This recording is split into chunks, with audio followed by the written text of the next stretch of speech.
Hi everyone, welcome back to the Toffee Blues, your source for all things Everton. Another opposition preview this week. It's Chelsea at home, and of course, our main Chelsea man for these sorts of things is Charlie from Chelsea Fan TV. Thank you for coming back on the show, mate. No, it's a pleasure, mate. Great to be here as always, and yeah, looking forward to getting stuck into this. Let's talk a bit about Chelsea this season. A bit of a surprise, I will. From me, we were talking a bit off camera about it. You've just come out absolutely flying this season. I think it's only 2 losses all season, second in the table, 4 points behind Liverpool. What are your thoughts, really? Because you've been absolutely fantastic.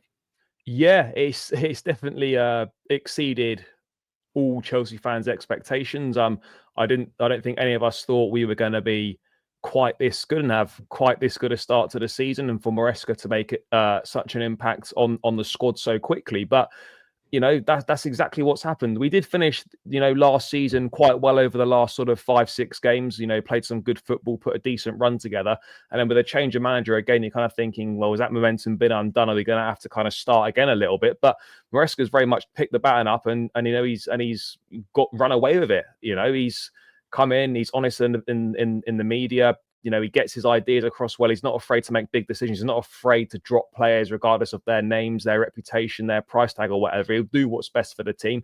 His in-game management's been brilliant. He's been able to instill an identity into the side, a clear style of play. And we're seeing all the rewards of that on the pitch at the moment. And yeah, it's kind of been going almost dangerously too well for us. We never seem to be too far away from something going wrong or being in the headlines. Obviously, we had the Mudryk stuff come out earlier this week. But yeah, as far as the pitch is concerned, it's been brilliant, and it's just so nice to be able to talk about the club again in a positive light, and for the feel good factor to be back around the place for fans to enjoy going to games again. And yeah, we're just in a really positive position right now. That's fantastic. Look, Enzo Maresca came in with a bit of a reputation as being, a coach, and of course that absolutely fantastic with Leicester, bringing them back up to the Premier League.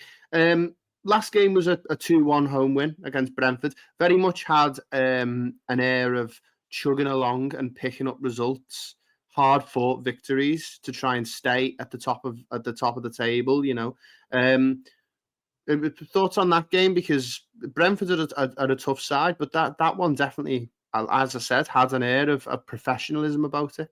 Yeah, that was a tough game. I mean, out of the 5 in the league that we've won in a row, Leicester, Villa, Southampton, Tottenham, and then Brentford, I think that was the hardest game. Brentford are a difficult team for us. We'd only beaten them once since they came back up to the Premier League prior to last weekend. And that was our first win against them at Stamford Bridge in 4 attempts. They'd won their previous 3 visits there. So there was something about Brentford that, they just make it difficult for us, despite their poor away record this season. They got good players in Buemo, Visser. They're a bit of a handful. And they did make it difficult for us. But, we kept going. We were persistent. We played to our strengths, and, we got the rewards that we deserved from that game. But that was a tough game. It was a hard-fought win.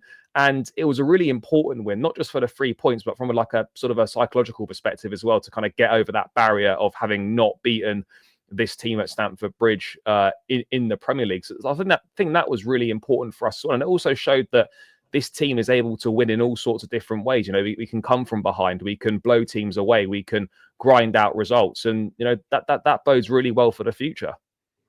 And we spoke a bit about Maresca earlier, but how does he compare sort of to the last few managers that Chelsea have had? Because there's been big names in there. I'm thinking Maurizio Pochettino was definitely one that I was expecting to come in and do better than he did. Maresca's come in, and I feel like maybe him being a smaller name, obviously no disrespect, but him being a manager that doesn't have a track record of winning loads of trophies, isn't necessarily expected to come in and turn Chelsea into this European superpower. Do you think that's helped him a little bit? Him coming in and being able to have his identity stamped on the team. Yeah, quite possibly. I think when you're a lesser name. Maybe there's less pressure to a certain extent, but it's the Chelsea job, and it comes with the territory that there's always pressure, regardless of whether you're a big name or regardless of whether you're, an up and coming manager in the game. But yeah, I think kind of what maybe helps him as well. He's obviously he's been a former player. He's worked under Pep Guardiola. He knows some of the players already. He's coached Cole Palmer before. He's coached Romeo Lavia before. He knows a few of the boys already, which I think just gives you a little bit of a head start, a little bit of a something to build on.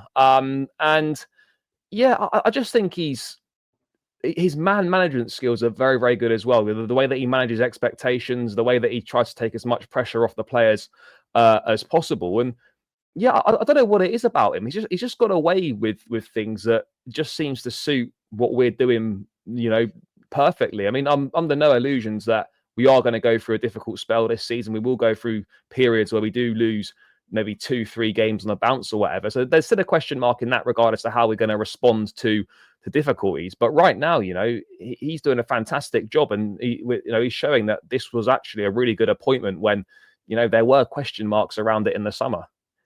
So let's talk a bit about Everton and Sean Dyche, of course.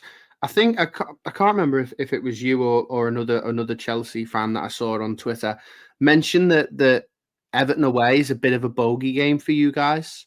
You do historically struggle at Goodison Park, bar I think one game under Frank Lampard.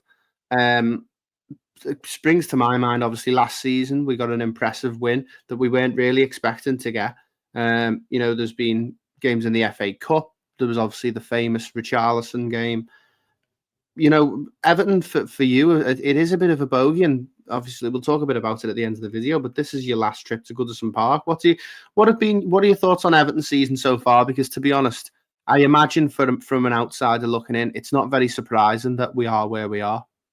Yeah, it's not been great. I had a look at the table earlier. I think you guys have won 3 games this season out of 15. Couple points above the drop zone.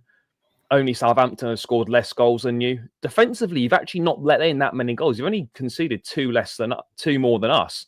And we've got the 3rd best record in the league. So you're sort of in the top 4 or 5 for defensively. But yeah, goal scoring is a real problem. I think there's just generally a lack of quality all over the pitch, really. And Dyche just sets up teams exactly as you'd expect. Not particularly pleasing on the eye. And to be honest, with the financial difficulties, obviously the takeover's gone through now, which is a big boost, but not really an awful lot of money to spend in the summer.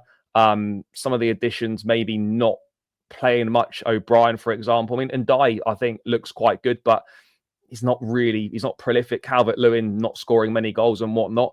It's a shame, really, because Everton, are a massive club, but they have been struggling the past few seasons, and it kind of just feels they're kind of where you'd expect a Sean Dyche team to be. Yeah, I completely agree with you. I think you're spot on about that, and obviously with this takeover going through today, it's very much expected that he won't be here next season when his contract expires, because we have to try and push on and do a little bit better. Someone's not going to come in and pay hundreds of £1 million to clear debt and move into a new stadium and be happy with 15th place. It's just not good enough. But let's talk a bit about this weekend anyway. So likely lineup for Chelsea, of course. It's been a bit funny in defence this season. Cucurella's one that I'm not too sure if his style of play really fits the system. Well, he's banned anyway for this game. So in terms of who's going to come in, maybe, obviously Colwill can play there. I think we've got 2 options here for me, basically. It'll either be Renato Vega will play there, or he might switch Malo Gusto to left back, which he's done on occasions this season. And maybe the young kid Josh Achimpong plays at right back, potentially. But for me, I personally feel with the physicality, adding some height to the side, I think it'll just be Renato Vega coming in. He is the backup left back in the squad, even though he can play centre back and midfield. So yeah, I would expect Vega to come in. And of course, we're recording this on the 19th. You guys have got Shamrock Rovers at home. Is it at home or away tonight? At home, yeah, at home. At home, and you can obviously get that 100% record so far in the Conference League.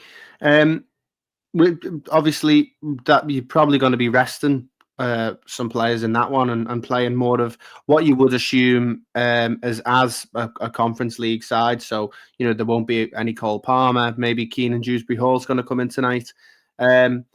So it should be likely, obviously, apart from Cucurella that you've told me, it should be a pretty fit squad that turns up on Sunday at Goodison. Yeah, it should be. I mean, the only ones that are missing, obviously, Reece James, Badia Shill is still missing as well, and obviously Wesley Fofana. So there's a few missing defensively, but other than that, everyone else is available. Anyone that plays against Shamrock is very unlikely to feature on the weekend, certainly from the start. So yeah, it will be a fully fit squad, a rested squad, ready to kind of come to Goodison Park and try and break our bad record there, because you touched on earlier, we won there a few seasons ago on the opening day, 1-0 with the Jorginho penalty under Tuchel. But then before that, I think you have to go all the way back to under Antonio Conte when we won the title for our last win there. So yeah, it's not been a happy hunting ground for us at all. Yeah, and before we go on to the last part of talking about this weekend, anyone in the Everton squad that you mentioned that maybe could be a danger man for Chelsea? You mentioned getting a bit of height in the team. So are the likes of Jared Branthwaite or Calvert-Lewin players that you're looking at as a threat? Yeah, of course. I mean, from set plays, we've not been particularly strong defensively, or just general balls into the box have been a little bit difficult for us. We don't have an awful lot of height in the team. So you look at someone like Calvert-Lewin and Branthwaite from set pieces as a danger. I don't really think Calvert-Lewin in general play is that much of a threat. Certainly not compared to previous seasons. I really like Iliman Ndiaye. Whenever I've watched him, I think he's looked good. But as I said earlier, I don't think he's been particularly prolific. I'm not sure if Beto will play, but he hasn't really seemed to have done an awful lot. Someone like Dwight McNeil has got a bit about him. So look, there's a bit of quality, sprinkled in and around there. But I think if Everton are going to cause any issues, then yeah, set plays and balls into the box are probably going to be your best route to getting something out of us. We're great at scoring from them and we're great at defending from them. So, I mean, obviously the 4-0 win against Wolves, I think 3, if not all of the goals were set pieces, of course, going away to Arsenal. I think we're only the second team to keep a clean sheet at the Emirates this season. And of course, set pieces were very important for us in keeping that 0-0 scoreline. But we'll finish on talking about the main man. I know you're quite vocal about his ability, Cole Palmer. What an absolute gem that was in getting him from Manchester City.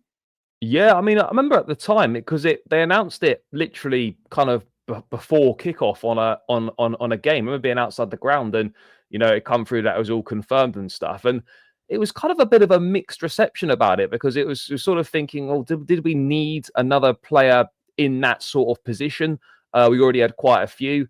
Then you're looking at the price for someone that's not played an awful lot, but there's obviously, he clearly had talent and ability, but what he's come in and done, having not featured that regularly for Manchester City, has gone beyond anyone's expectations. I mean, last season I thought it was absolutely outstanding. He probably should have won the actual Premier League Player of the Year. I know Foden had a very good season, probably because he won the Premier League. That obviously helped tip it in his favour. But yeah, the big question around Palmer this season was, could he kind of show that last season wasn't a one-off? And yeah, teams are paying more attention to him. He's been doubled up on. He's been man-marked in games, but he's still contributing. He's got 11 goals this season in the league, 6 assists. So 17 GNA in 16 games, which is pretty good going. And he just make everything so effortless. He always seems to make the right decisions, seems to do the right thing with the ball. His finishing's great. He scores all different types of goals. Nothing seems to faze him. But the best thing for us this season is that we're no longer reliant on him. Yeah, of course, he's still the main man, but we've got the supporting cast stepping up. Madueke's chipping in with goals and assists. So Sancho, Jackson, Enzo Fernandez chipping in with stuff from midfield. Pedro Neto is doing a little bit now as well. So whilst he's still the main guy, we're not reliant on him anywhere near as much as last season, because we've got other people stepping up. But yeah, he's just an absolute joy to watch, and what he's doing has gone beyond anyone's expectations. And you know, if he continues doing this for a few more seasons, you know, maybe guides us to some major trophies at 40 million quid, we could look back on this in a few years' time as potentially one of the best transfers in Premier League history. Yeah, and I mean, honestly, Charlie, it's refreshing because I mean, I talk about you guys twice a season,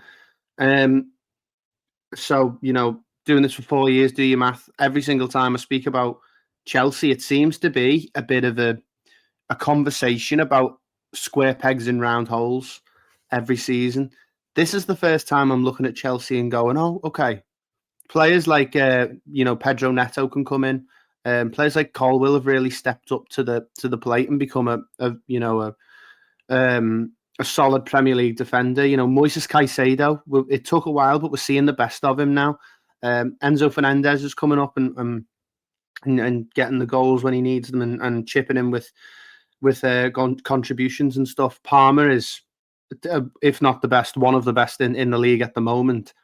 And Nicholas Jackson, a player I really do admire a lot because it seems that a lot of the players in this Chelsea team, particularly when they were brought in to the club, not just maybe now I think Palmer excused, weren't superstars. You know, they weren't brought in as massive signings that are expected to do a lot. The likes of in the past when it's been your Hazards, your Costas, and players like that. Now it's a solid team of players, and I think that's really what Enzo Maresca has tried to do at Chelsea. So you always know that every player is going to be on the same wavelength, and it's no longer the team of individuals. And for the first time in years, it feels like Chelsea have an actual solid manager and an identity under that manager, doesn't it? Yeah, absolutely. I mean, the last 2 years have been very, very difficult, very challenging, both on and off the pitch. But this season now feels like we've got the right guy in charge. We've got a group of players that actually are a lot better than what maybe some of us were starting to think under previous managers. You've got someone that's, put in place a structure, a tactical identity that, is getting the best out of these players. You've got a group of players that all want to be at the football club, the togetherness around the place. You can really notice that on match days when we're on the pitch and stuff, just generally around the training ground and things like that. And yeah, that doesn't half make a difference on the pitch. It's a very likable group of players. The connection is now being built with the fans and the players and the fans and the manager, which has not always been there over the last couple of years. And yeah, we've got talented players, absolutely, but we haven't signed, as you say, look, we spent big money on players, no doubt about it, but not like big superstars like we might have, like we've done in previous years under Roman. But Enzo Fernandez, a World Cup winner, Moises Caicedo, one of the best midfielders, in the Premier League. We're starting to see that now. Enzo Fernandez starting to show some of that form, that he showed at the World Cup. And so we've got in Maresca someone who is making players better. There's very few players this season, maybe bar Robert Sanchez, who haven't actually improved a lot. Jackson's improved a lot. Madueke is getting better. Enzo Fernandez is getting better. Caicedo's gone up levels. There's a lot of players that is improving. And, we've got a lot of options as well. We rotate quite a lot, but the tactics are the same. The performance is the same. We still carry out the same ideas. And that for me is a sign of a very good coach, where it doesn't matter what pieces you put in, the performance is still the same. Everyone understands their jobs and we play how we're expected to play. Yeah, of course. So score predictions for this weekend, Chelsea are very much expected to win this one. But as we mentioned, it's not been a happy hunting ground for Chelsea. So what are your score predictions?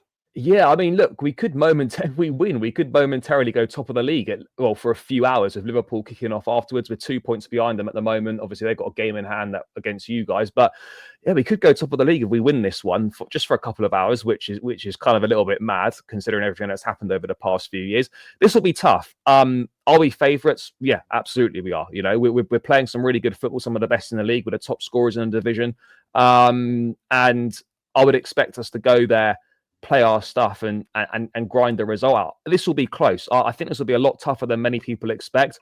I do back us to get the 3 points just with the way that we're playing, the quality that we've got and the players that we can, use to potentially unlock, any low block or Everton sitting deep, depending on how they approach the game.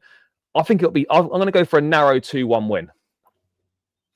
Yeah, I mean, I think for me, it's probably going to be if we're going to get something, it's going to be another 0-0 this one. I'm absolutely sick of not scoring enough goals, but look, against the team that are playing so well at the moment, and bar Liverpool, one of the most informed teams in Europe. And so I would take a 0-0 here, and I usually try and remain positive, so I'm going to go 0-0.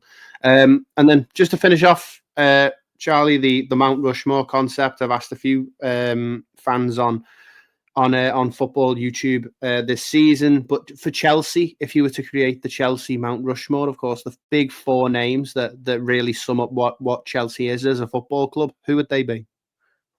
I think you've got to have John Terry in there. That's an obvious one. This is in no particular order, but John Terry has to be in there. I think you had to put Frank Lampard in there as well. Didier Drogba for everything that he's done for the football club. And then one more. There's been so many great players though, like Makalele's, Kante's, Hazard's. I feel a bit bad about leaving some of them out, but you've got to go Eden Hazard as well. Yeah, I mean, I think Hazard for people of our era as well.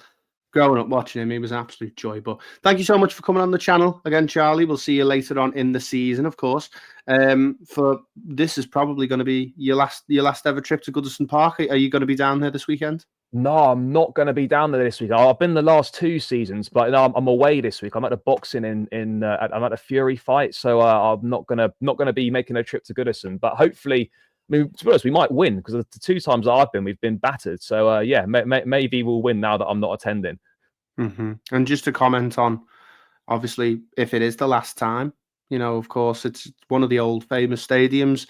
What have been your memories of it? But as you mentioned there before, they haven't been too nice. Your memories. I'll be honest, man. I haven't got very good memories of it. But look, it's an old school ground. I'll be real. The away end's not great. It depends where you're sitting. If you're far back, you can't really see very much. But I think that's the point. If I'm being honest, yeah, it is. Yeah. No, look, it's historic. It's it's great. It's old school. It can be quite intimidating, and the atmosphere is great. But yeah, look, it'll be a shame not to go there again. But equally, very much looking forward to going to the new ground, which does look very good, and maybe opposition teams might actually enjoy playing there a bit more. Well, when you get a chance, have a quick look at one of the videos. The new away end is absolutely top notch, and I'm a bit upset about it, to be honest. I wanted the away fans to be up in the rafters in wooden seats again. With I don't want them to have anything. I don't want them to enjoy their time at Bramley Moor Dock, but. Have a look when you get a chance. Of course, it's all safe standing now in the corner on the bottom, just on the bend and right behind the goal. It's quite similar to Tottenham's away end. If that's good, it's good that, yeah. So yeah, but thank you so much for coming on, Charlie. Of course, make sure you go and check out Charlie's content. He's very vocal on Twitter as well about Chelsea. Anytime you want to see how Chelsea are getting on from the outside, go and have a look at what Charlie posts on X. It's very good. But thank you so much for coming on, Charles. No, thank you, mate. Pleasure to be here as always. And let's hope we can end the Goodison Park hoodoo. But mate, all the best for the rest of the season. I hope you do stay up, by the way, as well, because I want to go to the new stadium. Yeah, of course. Make sure you like and subscribe to the Sophie Blues. Get your comments in the comment section down below, and we'll see you in the next one.